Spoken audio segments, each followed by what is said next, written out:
बच्चों, लो, तुम भी ये अमृत पी लो। नहीं नहीं बाबा जी, हम लोग ये दूध नहीं पिएंगे। आपने तो ये कुंवारी गाय का दूध निकाला है, ये तो पाप का दूध है।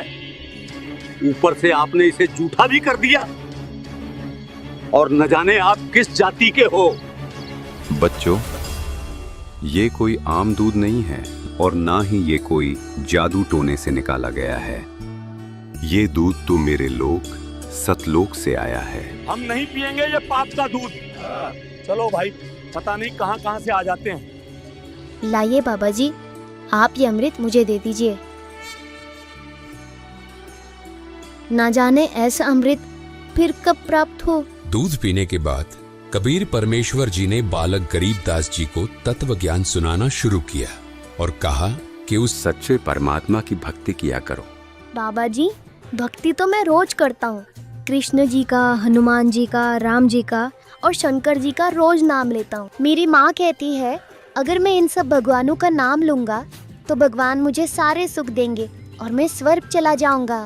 बेटा, जो भक्ति तुम कर रहे हो वो सही भक्ति नहीं है। ये तो केवल इन देवी देवताओं के नाम है।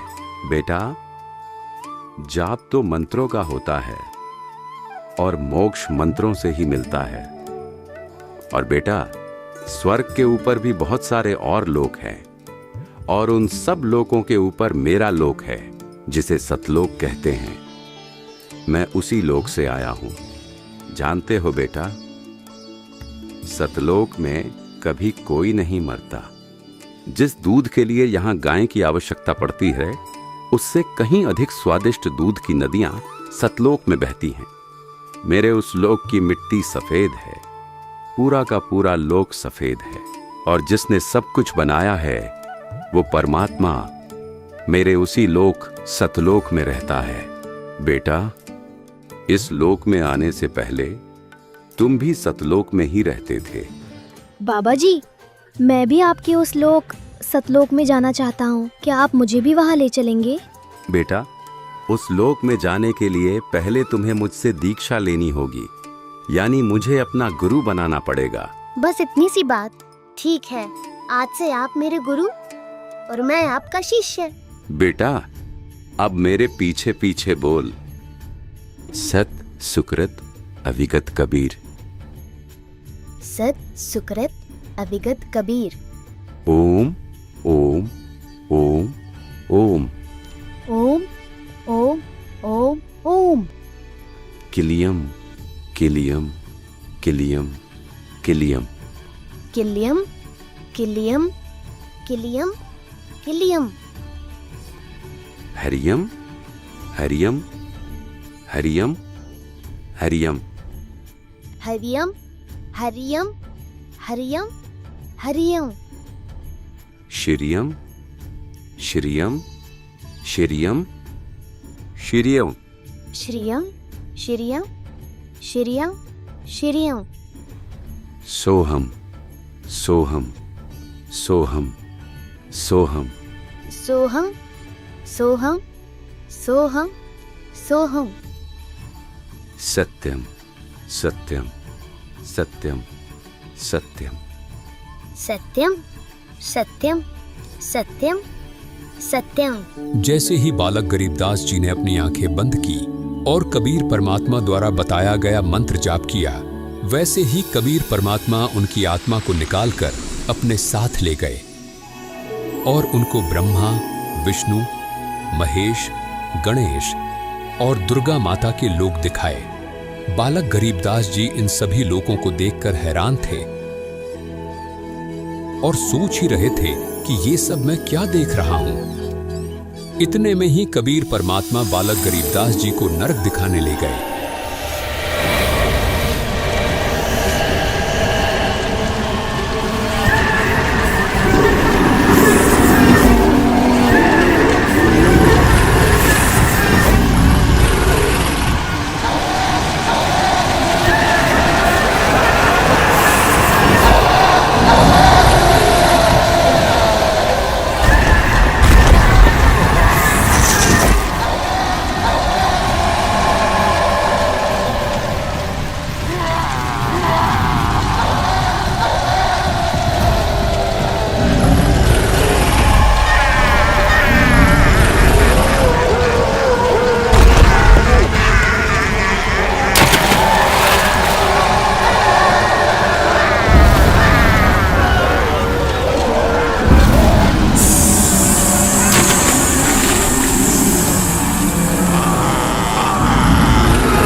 दृश्यों को देखकर बालक गरीबदास जी भयभीत हो गए और कबीर परमात्मा जी से कहने लगे, बाबा, ये लोग इन आत्माओं को इतना कष्ट क्यों दे रहे हैं? ये सभी आत्माएं अपने कर्मों का फल भोग रही हैं। जब ये सभी नीचे पृथ्वी पर थे और मनुष्य जीवन प्राप्त थे, तो इन्होंने कभी भी शास्त्रों के अनुकूल भक्ति साधना नहीं की। इसलिए आज इन्हें यमदूतों द्वारा इतना कष्ट दिया जा रहा है। नरक दिखाने के बाद कबीर परमात्मा जी बालक गरीबदास जी को धर्मराज के पास ले गए। कबीर परमात्मा जी को देखकर धर्मराय तुरंत अपनी गद्दी से खड़े हो गए और हाथ जोड़कर कबीर परमात्मा जी से कहने लगे, आदेश करें भगवान, क्या आपके दास से कोई गलती बनी है जो साक्षात आपने यहाँ आने का कष्ट किया? और जो बालक आपके साथ आया है, क्या ये आपका शिष्य है? हाँ, ये बालक मेरा शिष्य है। तुम इसका लेखा जोखा देखो और इसका खाता दिखाओ। परमात्मा कबीर जी की ये बात सुनकर धर्मराय जी ने बालक गरीबदास जी का खाता देखा और कहने लगे, क्षमा करें महाराज, इस बालक की भक्ति अभी पूरी नहीं हुई है, इसलिए अभी आप इसको नहीं ले जा सकते। धर्मराय की ये बात सुनकर कबीर परमात्मा जी ने बालक गरीबदास जी के लेखे जोखे की पोथी को उठाया और उसे फाड़ दिया और बालक गरीबदास जी को वहां से लेकर चले गए।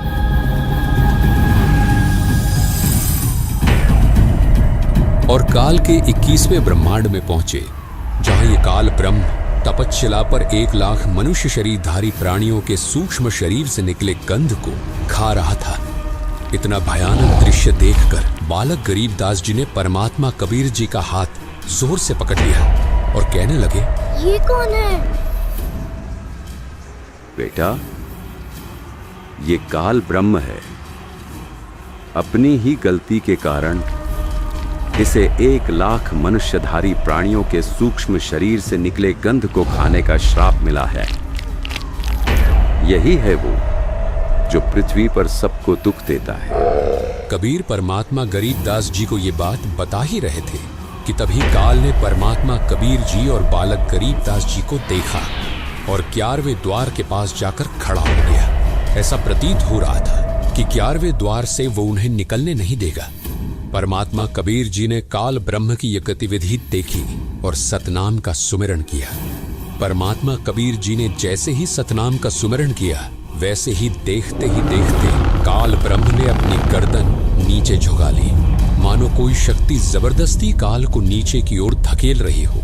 बेटा, पांव रख इसके सिर पर। परमात्मा कबीर जी का आदेश पाते ही बालक गरीबदास जी ने ज्योति निरंजन के सर पर पांव रखा और 11वें द्वार से पार हो गए। 11वें द्वार से बाहर निकलते ही बालक गरीबदास जी और कबीर परमात्मा अक्षर ब्रह्म के 7 शंख ब्रह्मांडों में प्रवेश कर चुके थे।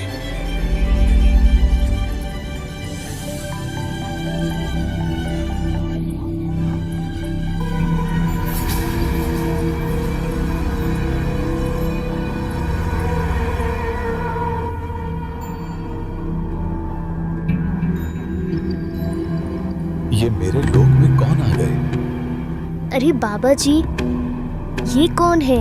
बेटा गरीबदास, ये जो तुम्हें सामने खड़ा दिखाई दे रहा है, ये अक्षर पुरुष है। अक्षर पुरुष? हाँ बेटा, अक्षर पुरुष, जिसका वर्णन गीता अध्याय 15 के श्लोक 16 में भी किया गया है। ये ही वो अक्षर पुरुष है जिसको परमात्मा ने 7 शंख ब्रह्मांड दिए हैं। क्या काल ब्रह्म की तरह अक्षर पुरुष भी 1 लाख मनुष्यधारी प्राणी खाता है?